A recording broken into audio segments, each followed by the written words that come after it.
يا هنودة.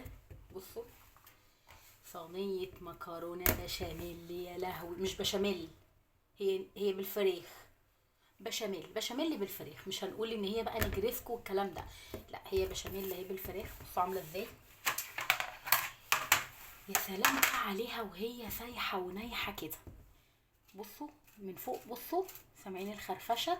عشان انا حاطه عليها رشه بقسماط. يا لهوي يا لهوي يا لهوي على السيحان. مين بيحبها سايحه بقى؟ مين كده تبقى سايحه ونايحه كده بقى وفيها جبنه رومي بقى؟ يا خرابي، متكلفه، لا متكلفه. ايه ده؟ ايه الجمال والحلاوه دي يا بنتي يا هنوده؟ يا سلام. صينيه المكرونه ما احبهاش تجمد، احبها كده. بصوا الفرفره.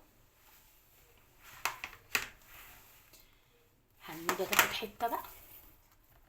عايزه اقول لكم، اللي طالبه المكرونه دي الصغنن، اقسم بالله هي اللي لقيتها بتقول لي على العصر كده مكرونه بشاميل. قلت لها انت بنت حلال، لو كل يوم تفكرنا في الاكل كده يبقى قضيت. بصوا، بس هي دلوقتي يويو نايمه تمام، فناكل. وبعد كده بقى ايه، تكون الصينيه بس بردت شويه، احط لها بقى هي كمان تاكل. بصوا يا جماعه شكلها عامل ازاي. يا لهوي يا ام على الجمال والحلاوه.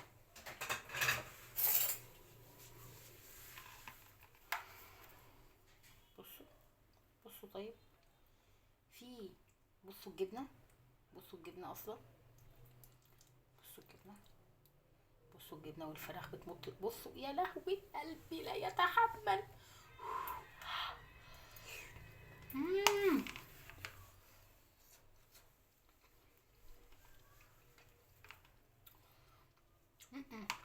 اروح اكل سخنه. يلا سلام عليكم.